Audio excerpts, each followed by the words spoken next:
Here with you, and I've been looking forward a long time to be able to call you Mr. Secretary. Good afternoon, everyone. It's an honor to be back at the State Department under the eyes of the first American chief diplomat, Benjamin Franklin. And by the way, I want you all to know in the press, I was the Benjamin Franklin Professor of Presidential Politics at Penn. And I thought they did that because I was as old as he was, but I guess not. Anyway, all kidding aside, it's great to be here and stand alongside our most recent senior diplomat, Secretary Tony Blinken.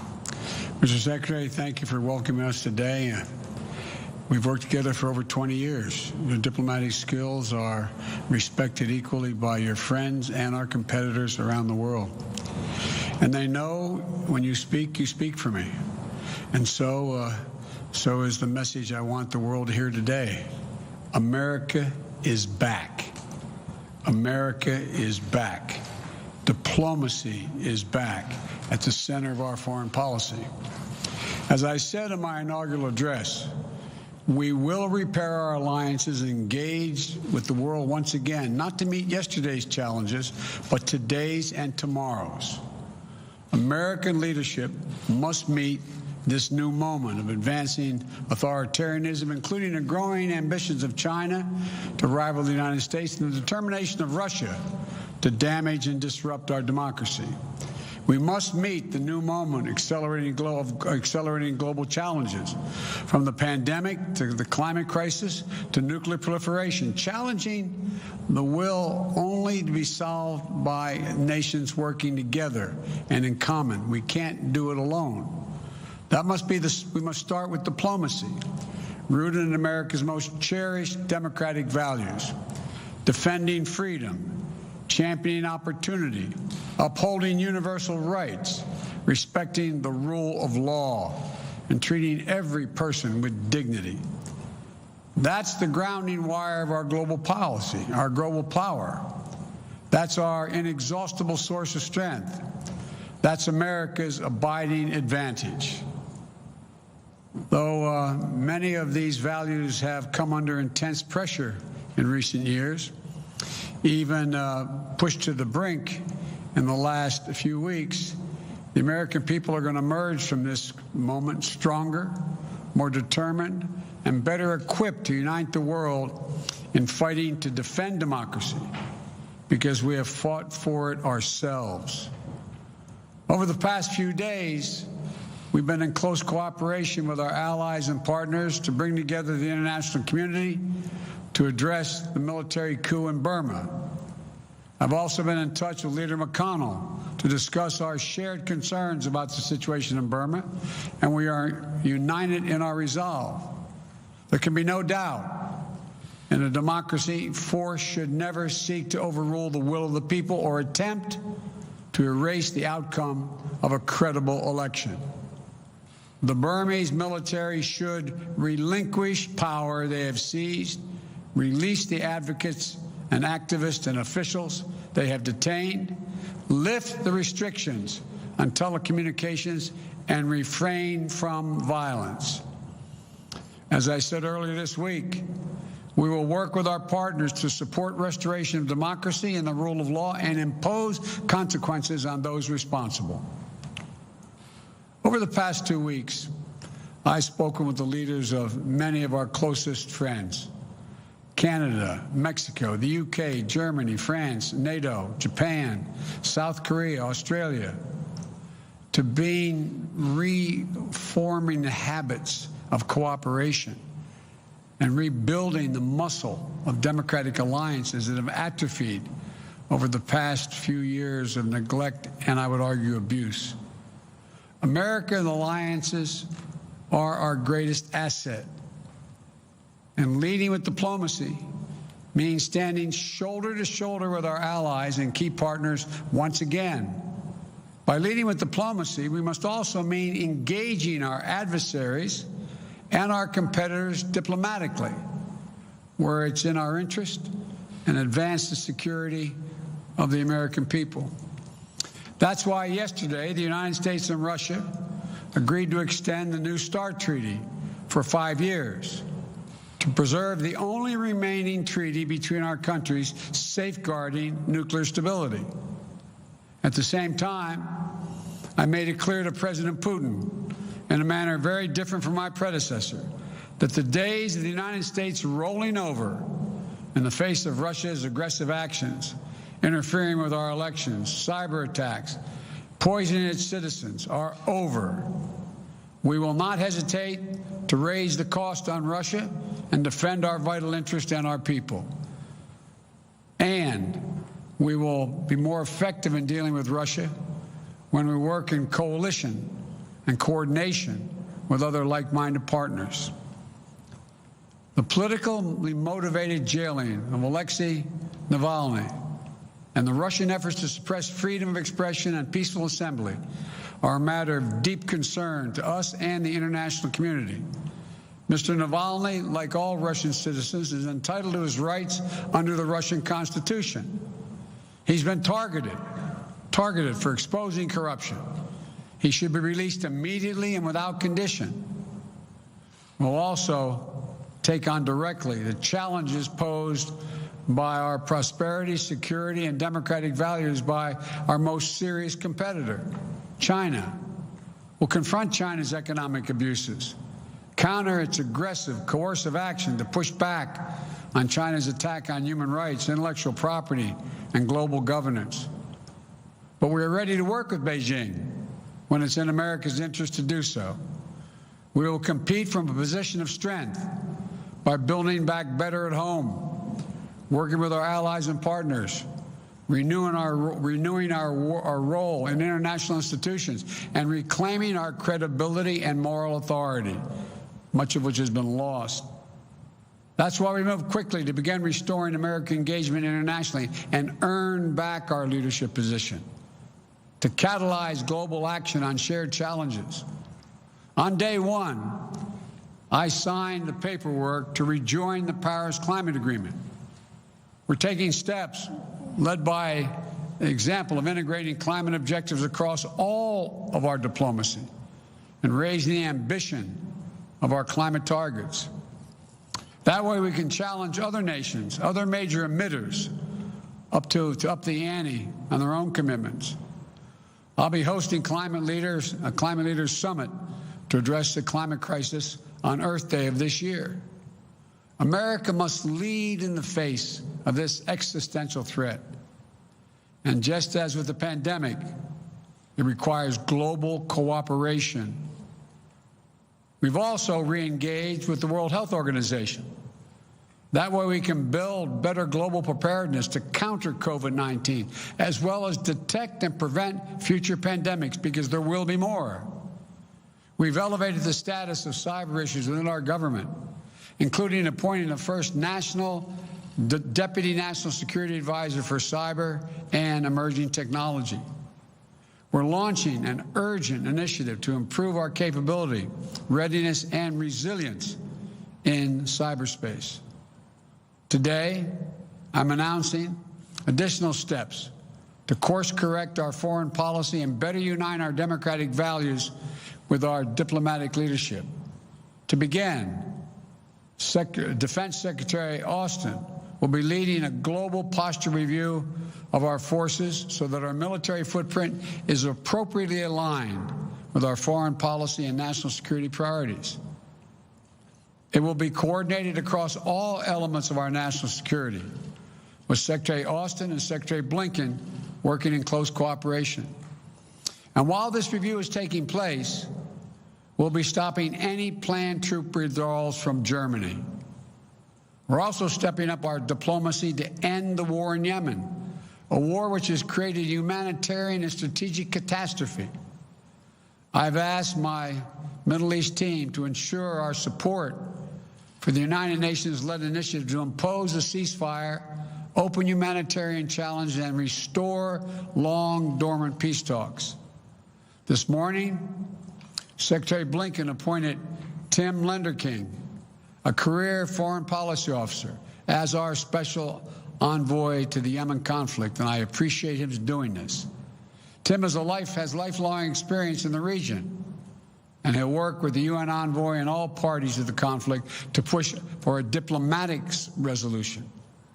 And Tim's diplomacy will be bolstered by USAID working to ensure that humanitarian aid is reaching the Yemeni people who are suffering unendurable devastation. This war has to end.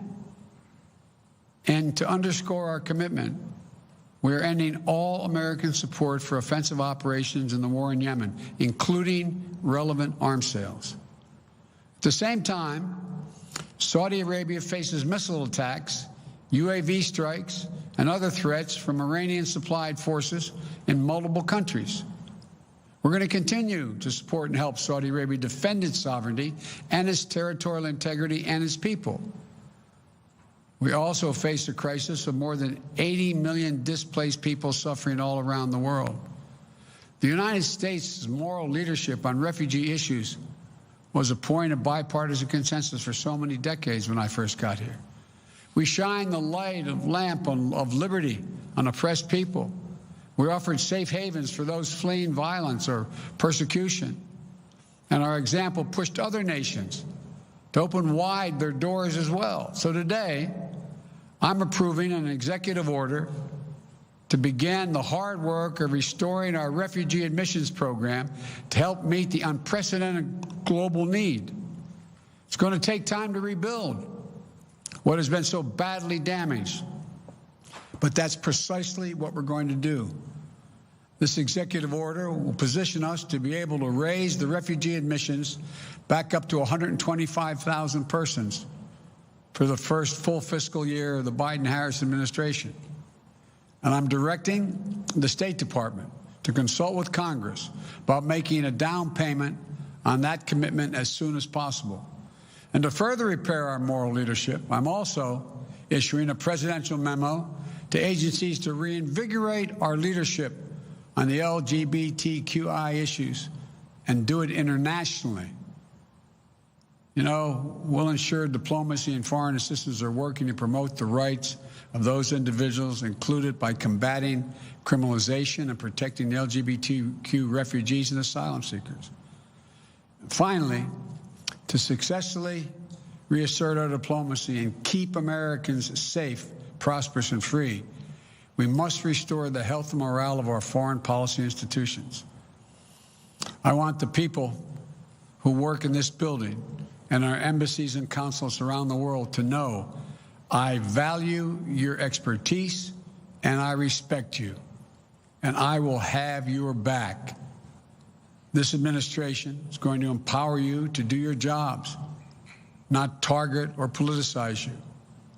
We want a rigorous debate that brings all perspectives and makes room for dissent. That's how we'll get the best possible policy outcomes. So with your help, the United States will again lead, not just by the example of our power, but by the power of our example. That's why my administration has already taken the important step to live our domestic values at home, our democratic values at home. Within hours of taking office, I signed an executive order overturning the hateful, discriminatory Muslim ban, reversed the ban on transgender individuals serving in our military. As part of our commitment to truth, transparency, and accountability, we stated on day one, we started in day one with daily briefings of the press from the White House. We've reinstituted regular briefings here at State and at the Pentagon. We believe a free press isn't an adversary. Rather, it's essential. A free press is essential to the health of a democracy. We've restored our commitment to science and to create policies grounded in facts and evidence. I suspect Ben Franklin would approve. We've taken steps to acknowledge and address systemic racism and the scourge of white supremacy in our own country. Racial equity will not just be an issue for one department in our administration. It has to be the business of the whole of government and all our federal policies and institutions.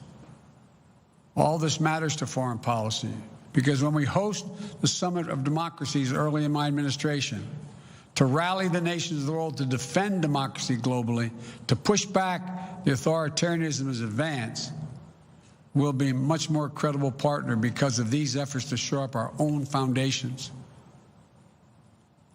There's no longer a bright line between foreign and domestic policy. Every action we take in our conduct abroad, we must take with American working families in mind.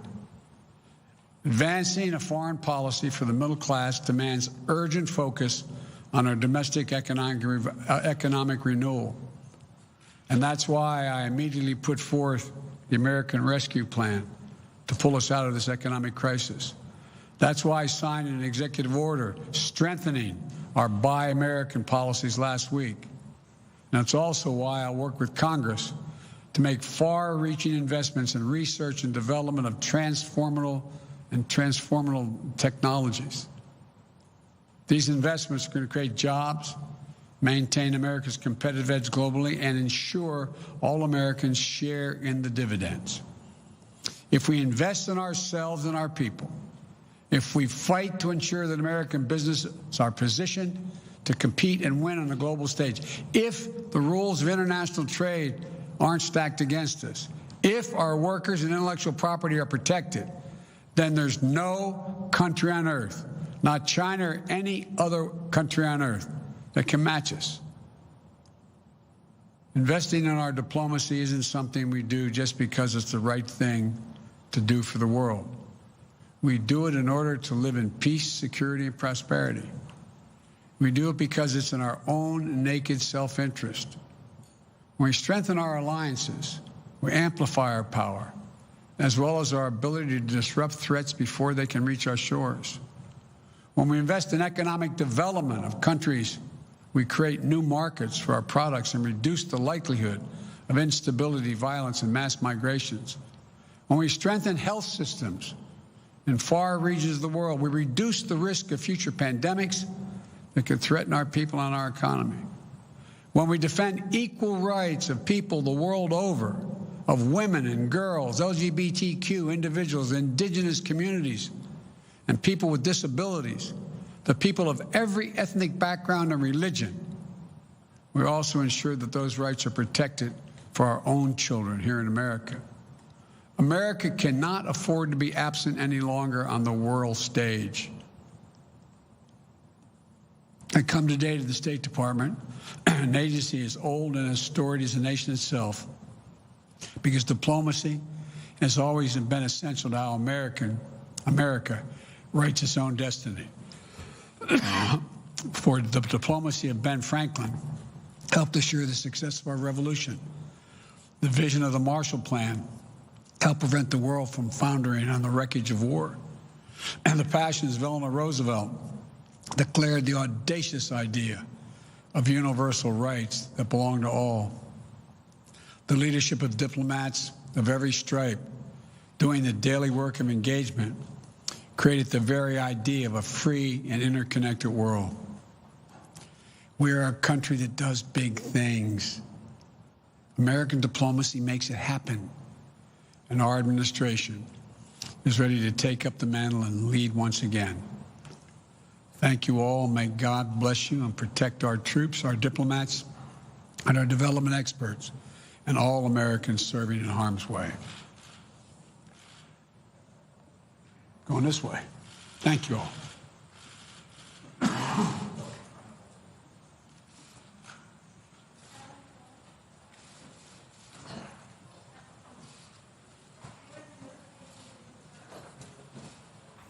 Okay. And that was President Joe Biden's first foreign policy speech, something world leaders had been long awaiting to see how far he will stray from his predecessor, Donald Trump's America First policy. The president touched on numerous subjects, and with me now to break it down is our senior U.S. correspondent, Mike Wagenheim. He joins me in New York. He also listened to Biden's speech. Mike,